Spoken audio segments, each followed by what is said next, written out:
Unacademy. Let's crack it.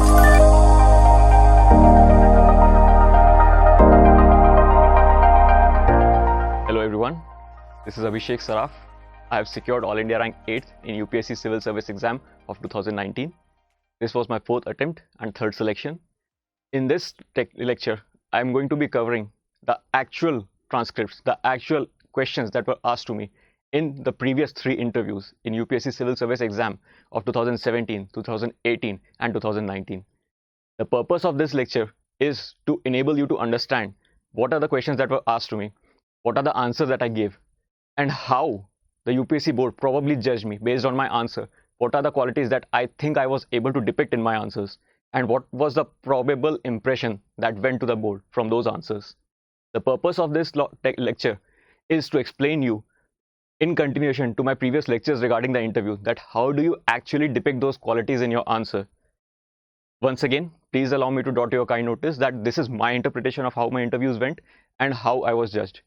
Based on the marks that I got in those interviews, I have presented my own understandings. This lecture will be available for free and hosted by Unacademy. So let's begin. For your understanding, so that you are able to understand where the questions came from, why this particular question was asked, I have briefly mentioned the most important critical part of my DAF. First is that Engineering Service Selection, Academic Excellence Award, Scholarship, Counseling Service, Earthquake Resistant Design Challenge of IIT Kanpur in the Technical Festival of IIT Kanpur, Coordinator and Assistant Coordinator in 2 successive years, Earthquake Resistant Design, that became important, and the continuation of that was Disaster Management.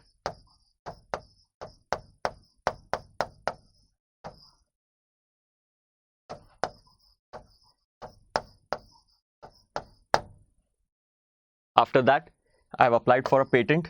So there were a couple of questions on that. Then there were the patent regarding the impact behavior of concrete. There were 3 publications. So naturally the questions were going to come regarding research. Consultancy work for NTPC, documentaries, structures, documentaries regarding structures, and sketching landscapes as a hobby. This is basically what the most important and the most critical part of my DAF was. In addition to these, I would like to tell you that I have done 2 internships, one in UBC, Canada. That was in 2012, after my 3rd year in college. Another one was in Virginia Tech.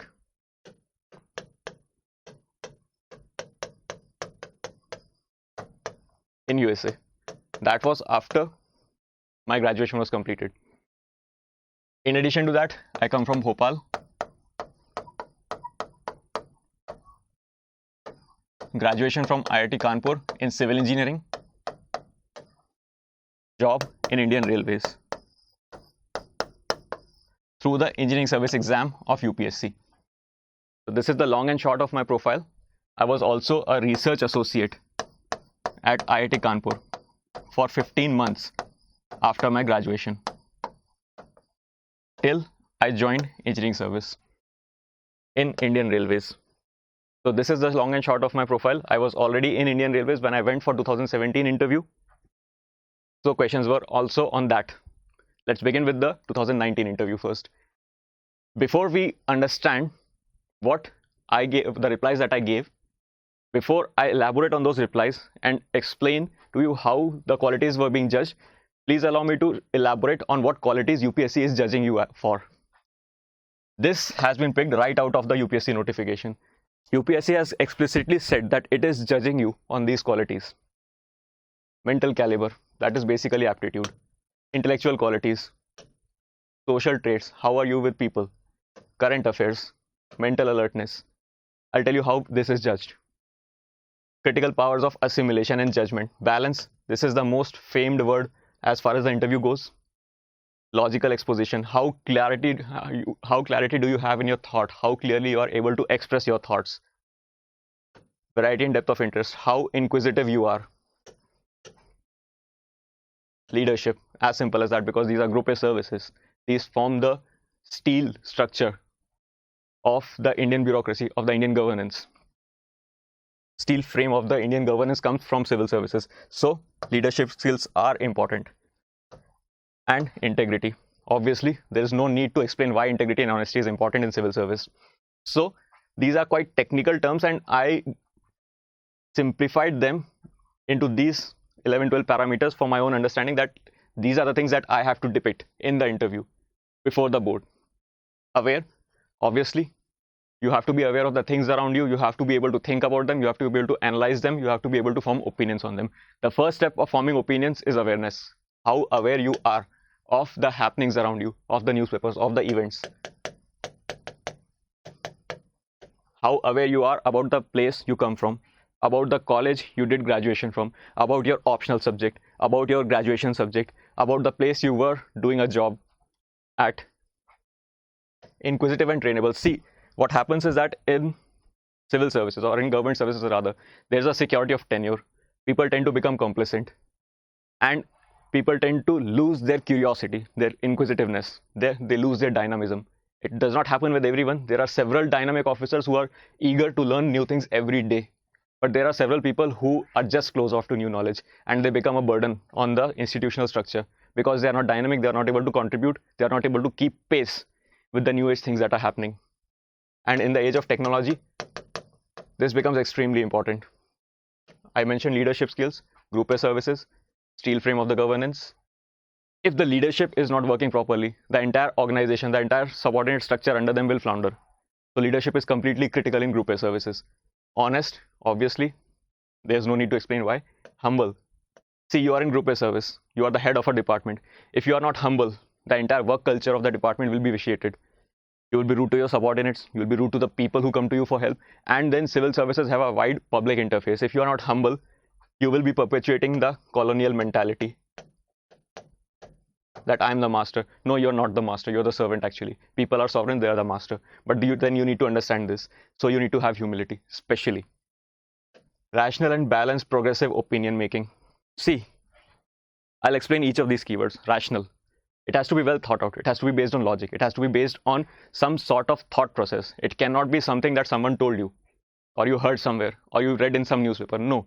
If there's an issue, you have to think about it. You have to think about the various facets of this issue. You have to think about the pros and cons of the issue. You have to think about each stakeholder in the issue. Then, once you have thought about it, once you have a list of points for everything, then you weigh the pros and cons of them. Then you weigh the weightage, then you weigh the implications of each of these points. And then you form a progressive opinion. Why progressive? Because you cannot have a regressive, backward-looking attitude. You have to have a progressive, constitutionally aligned attitude. You have to have a constitutional morality in your thought. What do I mean by constitutional morality? The morality that forms the spirit of the Constitution, that is embodied in the preamble. Your thought process has to be aligned with that. Your thought process has to enable justice, liberty, equality, fraternity. These things have to become a part of your thinking. And then balanced. See, in most issues, there's no just one right stakeholder. Every stakeholder has certain things of their concern which are genuine. But then you have to meet multiple bottom lines. How do you meet multiple bottom lines? That is how you balance things. You meet the bottom line of each stakeholder. You are not just going to be inclined to one. See, in a country like India with such diversity, you cannot be inclined or just favoring or particularly advancing the interest of one stakeholder in any issue. Otherwise, a country like India could not have survived. There could have been issues of balkanization of the country. With such diversity, to able to gel them together, to be able to bring them together and sustain as a nation, balancing the various requirements of various stakeholders is extremely critical. And then when you are going to be a part of the permanent political executive of the country, you have to have this capability to balance things, balance various genuine requirements. And that is why balance is very important in your opinion, in your thought process. Compassionate, obviously, in a country where so many people are under poverty. We recently shed the unenviable tag of being the country of hosting most number of poor people in the world. But then that does not give us room to become complacent. There are so many people who are dependent on welfare schemes of the government. So many people who are just above the poverty line. And one health catastrophe could push them below the poverty line. So you have to have compassion for other people. Not just sympathy, empathy, but compassion. To be able to be moved enough by their pain to be able to help them. Sincere, you have to be genuine. You cannot be two-faced, you cannot be a liar. You have to be genuine in your thoughts. Sincerity is one of the most important qualities that is being judged in the interview. Sincerity is a direct interface of honesty and integrity. Consistent. What I mean by that, if you are coming up with your own reasons on an issue, then on being questioned about the various facets of that issue, there's going to be a certain alignment of your thoughts. That alignment cannot just change from one question to another.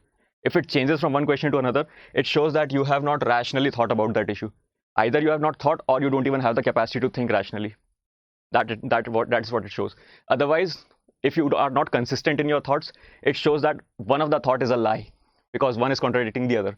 And if you are lying, you are not sincere, you are not honest, and you are not even humble. Why? Because you are barely 30 years old.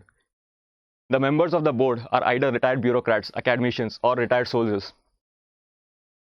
They are 60 years old, something close to that range. So there are 300 years of experience in that room, and you are trying to lie to them. So what does it show about you? That you're so arrogant that you think you will fool 300 years of experience, not even being 30 years old yourself. That shows arrogance. That shows dishonesty. That shows insincerity. Optimism. See, it is an important quality of leadership. How can you be optimist? How can you be a good leader when you're not even an optimist? See, the work culture, the momentum, as well as the passion of an organization to serve, to be able to make a positive change, flows from the leadership. If the leadership is losing hope in a project, if the leadership is losing hope in a battle, then entire subordinate structure will flounder. So you have to be an optimist in your thoughts. Optimism increases your productivity. It starts a positive feedback loop in whatever project you are undertaking. It can be even preparation for civil services. If you are a pessimist, you will start preparation by thinking that I can never clear this exam. How will you face the challenges that come along? And then if you are spreading negative vibes in the organization, that this is a useless organization, this organization should be closed, nobody here is working, everybody here is corrupt. If you are spreading these thoughts, the positivity of people, the work ethic of people, the self-assessment and the feeling of self-esteem of the people in that organization will go down. And then if these things go down, they will directly reflect in the work culture, they will directly reflect in the output, they will directly reflect in the productivity of that organization. That is why it is very important for you to be optimist. But being optimism does not mean you have to be an idealist and impractical person. This comes from here. You have to be a rational optimist, someone who has a positive outlook, but then is also able to assess and look into the challenges in a particular situation. You are able to do a SWOT analysis of things. You can see the strengths, you can see the opportunities, but you are not a romantic optimist. You can see the weaknesses and threats as well. Clarity in thought. See, a leader has to have a clarity in thought in his or her thinking. How are you supposed to lead and command people? How are you supposed to give direction to people if you don't even understand what you're talking about? It is quite oxymoronic to think that I will tell people what to do without even knowing what has to be done. Obviously, you have to have a clarity in thought, and you have to have a clarity in exposition so that people are able to understand what you're saying. If you are giving ambiguous messages, if you are equivocal in your words, then how is a person supposed to understand what you're saying? And if they don't understand what you're saying, how is they supposed to execute your words? You're the leader of an organization, but you're not having clear exposition. So your subordinates are not able to understand what to do, what you expect them to do. So how can you expect them to do the right thing? And then the delivery will fail, implementation will fail, and it is for the bureaucracy to implement the vision of the elected executive. But then if you don't have clarity, how will you even advise the elected executive? And bureaucracy is supposed to have the institutionalized memory of governance. Elected executives come and go based on the democratic working of the country, but then bureaucrats are there all the time. They have 30, 35 years, 37, even 40 years of service. So if you don't have a clarity of thought, how are you supposed to turn that institutionalized memory of governance of 30 years of your career into worthwhile advice? That is why clarity of thought is extremely important. So let's begin with the interview questions. Let us start with a fresh interview first. This happened on 30th July 2020. Last day of interviews of UPSC Civil Service exam of 2019. I was the first one to go in TC Anand sir's board that day, morning slot.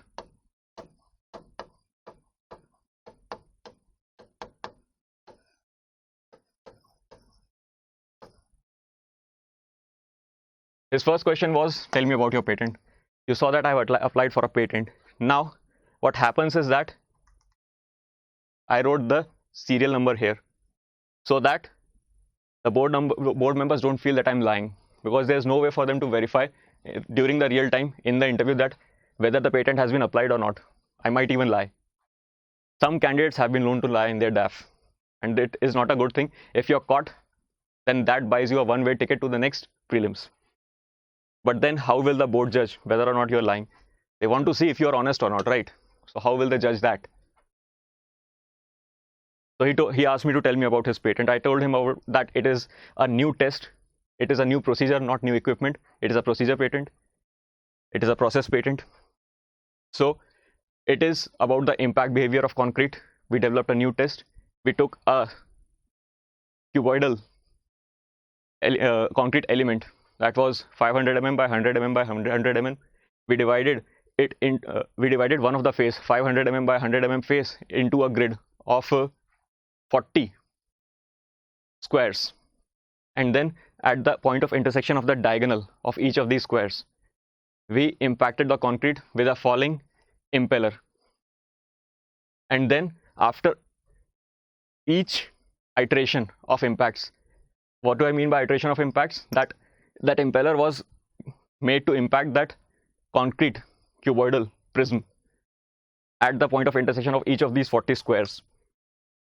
And after this one iteration, what we would do is do the ultrasonic pulse velocity test. It was something like this concrete sample. I'm sorry. Then there was this grid. At the point of intersection of the diagonals, here, impacts were given. And then after all these squares were impacted once, ultrasonic pulse velocity test was done. Why? Because the velocity at which the wave travels within that concrete sample shows how good the quality of concrete is. Higher the velocity, higher the quality. So after the impact, there is some deterioration in the quality. So that is how we figured out what is the deterioration that is happening. This has been the application. He asked me that, okay, is it novel? Yes, it is novel. It is not being done anywhere. At best, there have been tests which are either expensive, non-replicable, or include too technical employment, too technical man force, too technical workforce, too technical labor force that is needed, or they are not able to assess the progressive deterioration that happens. There's a test by ACI. They take a cylinder and impact it till it fails, but then it does not measure the progressive deterioration. There are tests by Charpy's pendulum test, which break the sample in one go.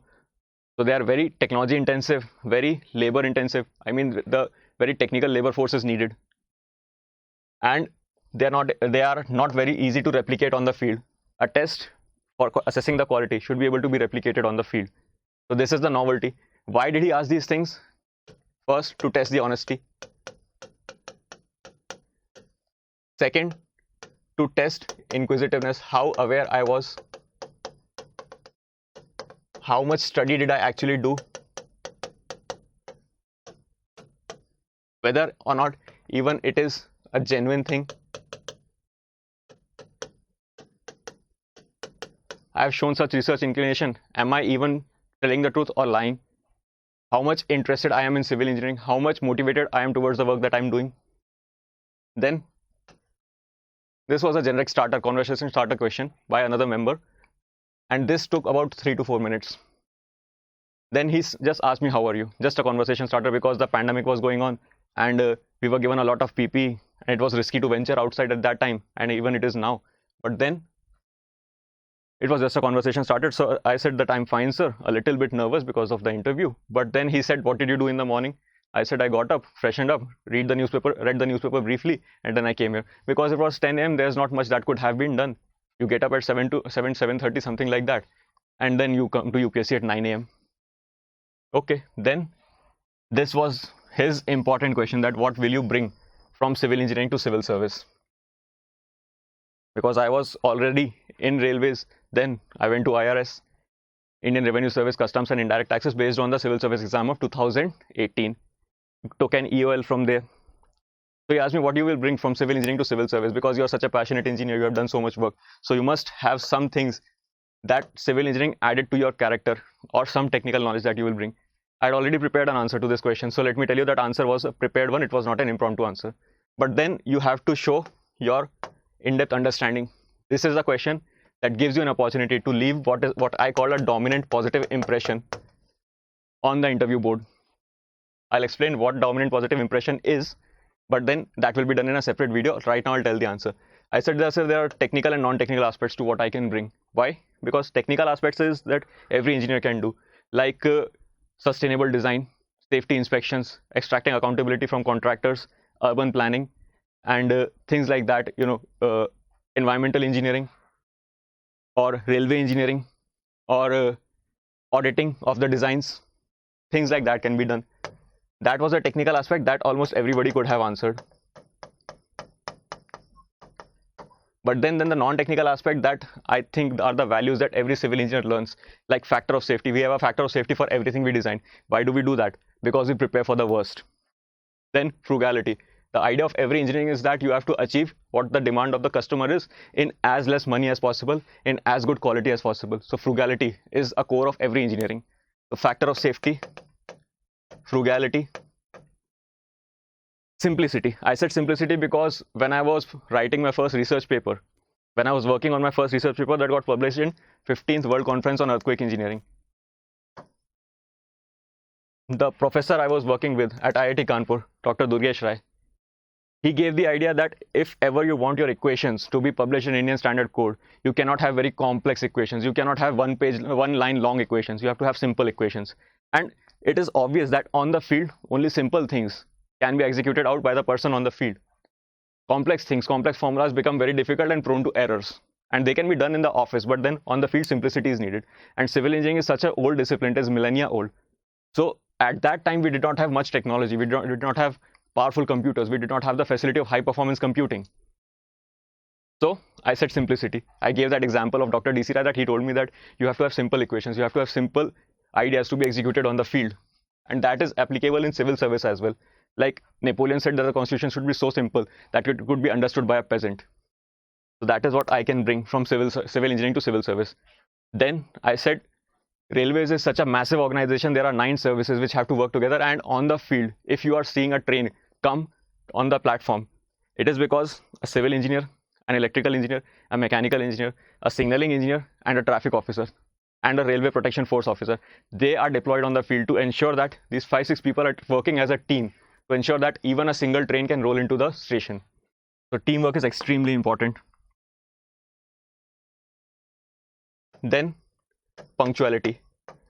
Now to you it might seem a little bit oxymoronic that a railway person is talking about punctuality, but please realize that Western Railways, my parent railway, the railway to which I was allotted to, has 90+% punctuality. Bhavnagar division of Western Railways has 99.35% punctuality. And this is the data that I quoted. Factor of safety, frugality, simplicity, teamwork, punctuality. And not only punctuality, dedication to service. Why? Because in Western Railway, there's a culture that train has to come on time no matter what happens. Western Railway is very particular about it. And that is why it reflects in the high punctuality that the trains arriving in Western Railway have. So I said these are the things in addition to the technical things. Technical things can be prepared very easily. You can give one example from every domain of civil engineering. There are 12 topics in civil engineering. You can give one example that, okay, for structure analysis, for RC structures, for irrigation engineering, for hydraulics engineering, I will bring this in civil service. But then there are people who have been hired for doing that. There are professional engineering services where people can do that. So what will you bring from the civil engineering to administration? I told these things. Why did I tell these things? Because these things form the part of the philosophy of civil engineering, like factor of safety, frugality, simplicity. These things form the part of the philosophy of civil engineering. Civil engineers don't design structures to survive just the favorable environment, just the favorable times. The structures in civil engineering are designed with the point of view to survive earthquakes, survive cyclones, survive settlements of foundations, differential settlements, to be able to build the structures in the most unfavorable environment, like the Rion-Antirion Bridge.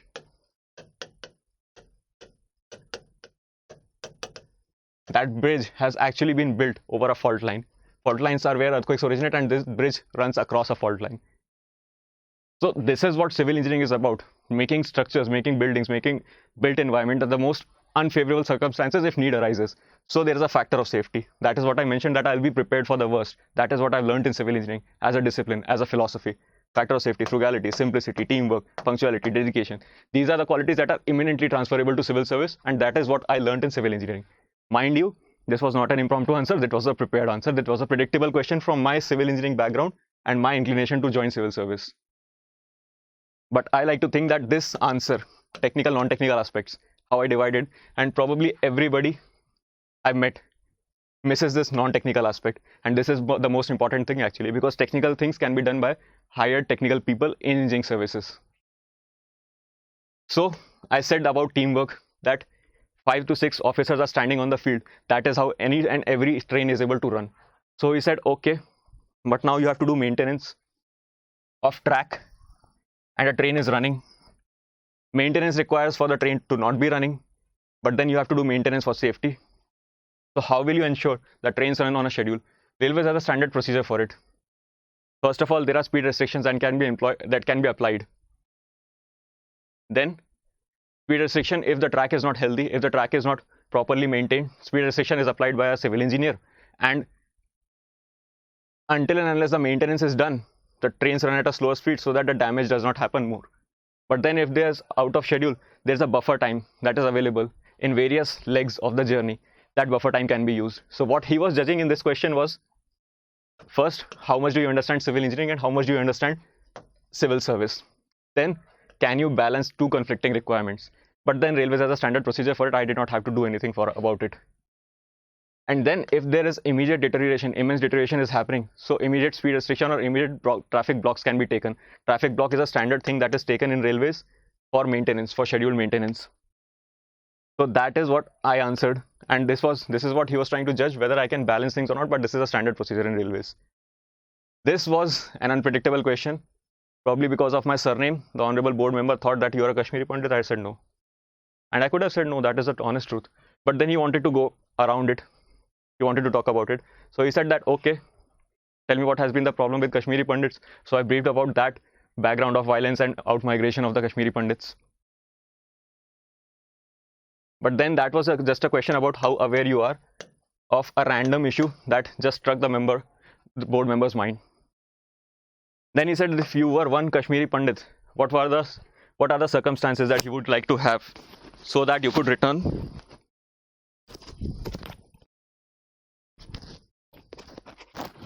If you were a Kashmiri Pandit, what are the circumstances would you like to have so that you could return to Kashmir? Obviously, first is safety. That's the answer that I gave. First is safety. Then is security of livelihood. Then a happiness in living. So that I am accepted by the society as a decent member, as a person who is contributing to the society, so that I become a part of the social capital. I am able to enjoy the trust of the society. These are the things that I would like to have before I could go back to Kashmir if I were a Kashmiri Pandit. This is just a basic awareness and common sense kind of question. Rational thinking person can answer this. This is what got judged in that question, in my opinion. Next is that he said that you went to USA and Canada for internship. So what is the one thing that you would like to bring from USA and Canada? Now, see, please realize that there are n number of things anyone could have said. But then this was a full toss question to me, to be able to exhibit an area or divert the interview into an area where I was comfortable. I could have said n number of things. There is a lot of cleanliness, people are cordial, and the houses are very well built. Everybody has a house, something like that, something. And there are supermarkets which are very clean, something. There are n number of things that I could have seen or said. That the infrastructure is quite favorable to the differently abled. There are differently abled parking spots for people. People are very cordial to the people. Something like that I could have said, but I did not pick those. I can give you another example. In India, unfortunately, the people driving a car tend not to stop most of the time for pedestrians. The pedestrians have to go around the cars. But then in US or in Canada, I saw that if there is a zebra crossing and you are standing over next to the zebra crossing, even if you are not walking on it, you are just waiting to walk, the person driving the car will stop. They will ask you to go over the zebra crossing and they will go after that. It actually happened with me in Canada. It was quite awkward. The person was driving the car, they stopped, and I was standing trying to figure out what happened. Why is he stopping? Because I was expecting him to cross the zebra crossing. He was like, he had his hands over the steering. He did like this, that go over, why are you waiting? I could see that he was a little bit annoyed. But then I did not know why he stopped. So it became quite an awkward moment. But the fact is that people tend to stop for pedestrians. The things like that are not happening in India as of now.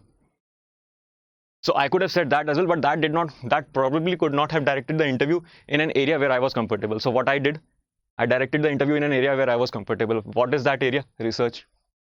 So the answer that I gave here, one thing, interdisciplinary research.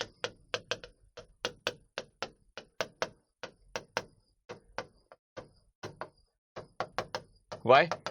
Because I knew that it would be in my interest to divert the time of the interview member to talk about research. I have a good research background. I expected questions on research. I prepared answers for those questions. So why not give them this word? Because they asked for it. They asked me to give one thing. I gave them one thing. I recounted my experience that in Canada, there was a get-together. Faculty members of various departments came. In India, in IIT Kanpur, had there been something like that, that get-together would have been dominated by faculty members of engineering, either mechanical, civil, electrical, or computer science. But then the engineering technology background would have dominated. But there, the faculty members were from various backgrounds like law, humanities, economics, literature, civil engineering. So you get a gathering of people from various backgrounds, they exchange their thoughts, they form informal and formal connections, and that reflects in the research output of the university. That is something that I would like to bring in India. In US, I could see that my office was in a building called Patton Hall. Next to that, there was Burroughs Hall. That was the administrative building. Next to that, there was the neuroscience building. So neuroscience building, engineering buildings are so close to each other. Imagine the kind of exchanges that would happen, the kind of interdisciplinary research that would happen. This is the kind of thing that I answered, that this is exactly what I answered. So there was a follow-up question by the board member. He said that, but humanities courses are already there in IITs, right? I also did a humanities course, he said. I said, very true, sir. In fact, I also did 4 humanities course in 4 out of my 8 semesters. And this is a very good thing that is being promoted. However, please allow me to draw to your kind notice that even as of now, even though there are humanities courses, even though there are MBA programs, MDes programs that are available in IITs, but there is a disproportionately high emphasis on engineering technology disciplines in IITs. In fact, this is being changed, and then IIT Delhi has started a school of interdisciplinary research at IIT, and this I got from a Rajya Sabha TV talk where the Honorable Director of IIT Delhi told this. Then I mentioned another thing. On 30th July, the new education policy came. A few months ago, the draft of the new education policy came. It mentioned that in standalone institutes of technology will be converted into multidisciplinary institutes. I mentioned that very fact. So imagine the kind of impact that goes, that I diverted this discussion to a field of comfort of mine. I added 2 facts, that Rajya Sabha TV point of School of Interdisciplinary Research at IIT Delhi. He probably would have known that, or if the board member did not know that, he would have felt very impressed by this point, that see, this person is so aware. This person is so aware of this field. This person is so inquisitive about it, passionate about it, that he's finding things from such diverse areas. I did not obviously mention Rajya Sabha TV, but I mentioned that IIT Delhi is doing that. So even after 7 years even after graduating from IIT Kanpur, 7 years after that, I'm keeping tabs. This is the impression that goes. But then I got it from Rajya Sabha TV. He did not have to know that. He did not probably know that. Then new education policy linked my answers with the current affairs of today. So it forms a multifaceted answer. It forms a well rational, argumented answer. And this contributes to the dominant positive impression that I was talking about. It shows awareness, it shows inquisitiveness, it shows dynamism, it shows vision, that you want to bring something positive based on your experience. So you relate with your experience, you think about your experience, you analyze your experiences, and then you take a learning out of it. This is the kind of impression that goes. Then there was another ma'am, 4 CEOs who were summoned by the US Congress. It was a factual question. Everybody knows those 4 CEOs. They were in news before that day. And even on that day, she said that, okay, you read the newspaper today. Give me the names of those 4 CEOs. Mr. Tim Cook, Sundar Pichai, Mr. Sundar Pichai, Mr. Mark Zuckerberg, and Mr. Jeff Bezos. So she said why? It was regarding the data monetization, anti-privacy practices, anti-competitive practices. So she said that, but US is a free market economy. They can do whatever they want in the market. Why does US Congress has to worry about data monetization or privacy?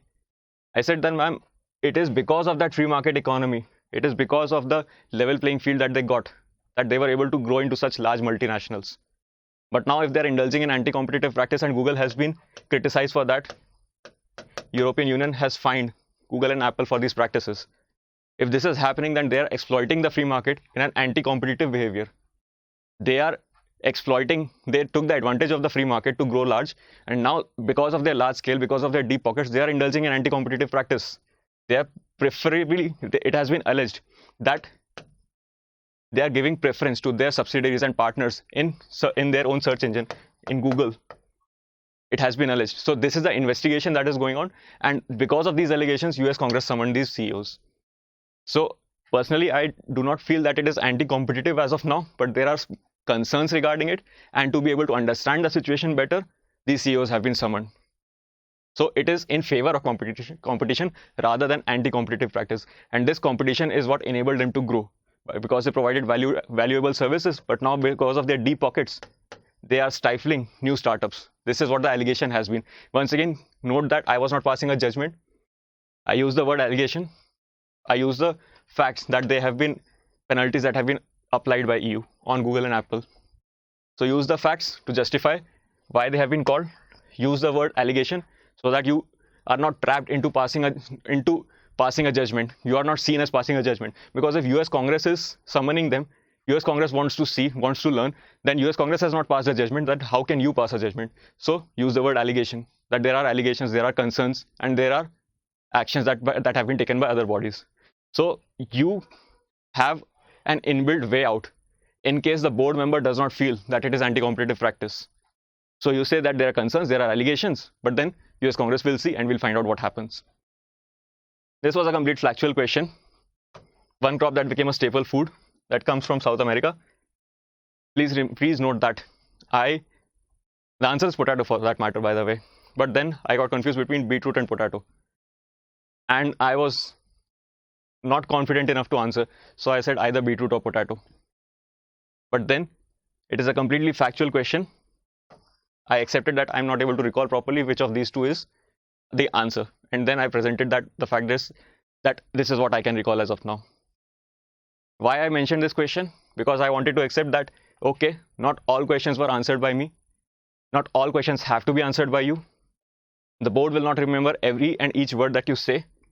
What the board will remember is how you made them feel about you, for the most part. That is why I use this phrase, dominant positive impression. It is not just positive impression, it is dominant positive impression. I was not able to give a definite answer to a factual question, which is common knowledge, but then it happened. Got a little bit pressurized, but it happened. But still, I think the interview went well. When I came out of the room, I was expecting 180 plus score. Let us see how it goes. Name one country colonized by Portugal in South America. Brazil.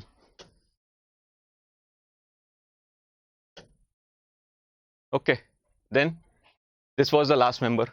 He asked me that in your patent you use ultrasonic pulse velocity, but then your cuboid. How did you ensure that the waves reflecting from the surface did not affect the result? I said two things about it, sir. First of all, it is a known drawback of the ultrasonic pulse velocity test. But then this test is one of the standard non-destructive test practices in civil engineering discipline to assess the quality of concrete.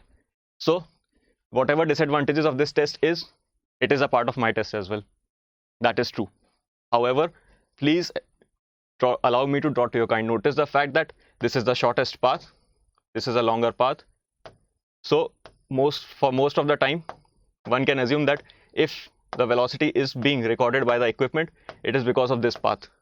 Third, because of repeated impacts, there will be deterioration of the surface. So even reflections will reduce.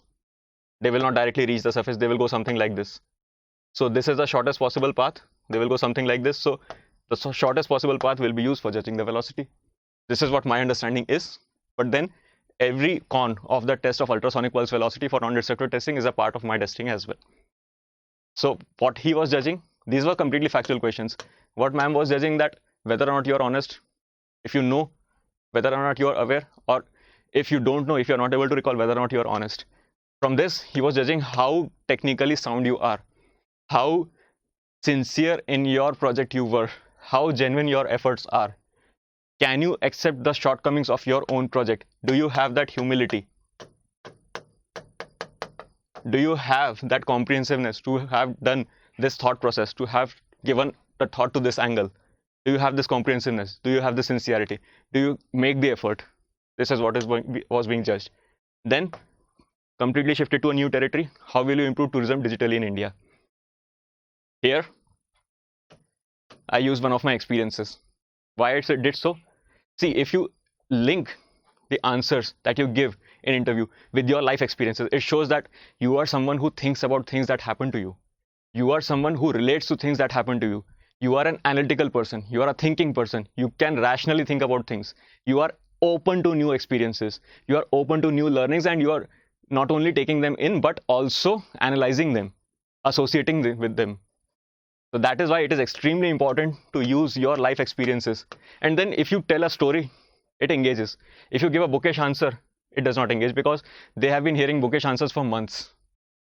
And bookish answers don't engage as much because they also know those answers. But if you tell them something, it engages them.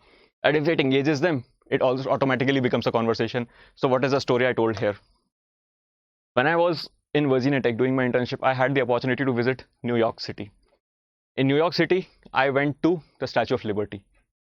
What I happened to see there was that when you go to that place, they give you a set of earphones and a remote. On that remote, there are buttons from 1 to 9. And you can press button from 1 to 9 to hear about different factoids about the Statue of Liberty. So what they actually did was that they replaced that tour guide we have in India with a digital equipment that can enable you to listen to whatever knowledge you want to listen about Statue of Liberty. You can hit play and pause. So you can listen to it at your own pace. You can enjoy the place at your own pace by your own style. You don't have to be bound with the tour guide, because in India, you have to be bound with the tour guide. You have to listen to what they're saying. And that does not make the experience as personal as it could have been made. So this is how one can improve digital tourism in India. But then he wanted to check whether it is a theoretical answer, whether it is a mugged up answer, or whether I saw it in a documentary and I am portraying it as an answer of my own. So what did he ask me? Okay, so how did you go to Statue of Liberty? What path? What island is it on? I went to the Statue of Liberty, so I was able to recall that from Battery Park in New York City, you have to take a ferry to Ellis Island, and from Ellis Island, you go to the Liberty Island. Statue of Liberty is on an island of its own. So I was able to tell that fact. He was judging whether I was honest, whether I was genuine, or whether I was telling a made-up story. That is what they judged. He cross-questioned me on this. And then I said that there is another thing you can do for digital tourism. There is the era of augmented reality, virtual reality that you can use. Google is also doing that project with railways, in which you can take a virtual tour of the UNESCO World Heritage Sites of railways. That is the Darjeeling Railway, the Kalka Shimla Railway, and the Nilgiri Mountain Railway. You can take a digital tour of that project. You can take a virtual tour of that place within the comfort of your home. And then if you like it, you can visit it in person. So that can enhance digital tourism. Then there is e-tourist visa scheme. So you can apply for visa on arrival online. So this is what can be done for digital tourism, for enhancing tourism digitally. He was checking my awareness, innovation, honesty, and how I'm able to take in things that happen around me, analyze them, and then apply them from one domain to another. How can I be innovative, and how can I apply my experiences to enhance the output in a project that I am working on? Then he said that, okay, augmented reality, virtual reality, where else can you use them? Probably he wanted to hear something that I was not mentioning. So it came to my mind that Bamyan Buddha, that was destroyed by Taliban in the early years of this century, that is being recreated virtually. That is another thing that you can do, that in-house destinations, in hotels, in restaurants, or in fairs, you can create virtual reality replica of famous tourist destinations. So that can enhance tourism in India. For example, in Goa, you create a virtual reality replica of Khajuraho temples. Something like that can be done. So that can also enhance the tourism and the value of the service that is provided to a tourist in Goa. Something like that can be done. So he said, okay, then that was the end of my interview in 2019. Good luck.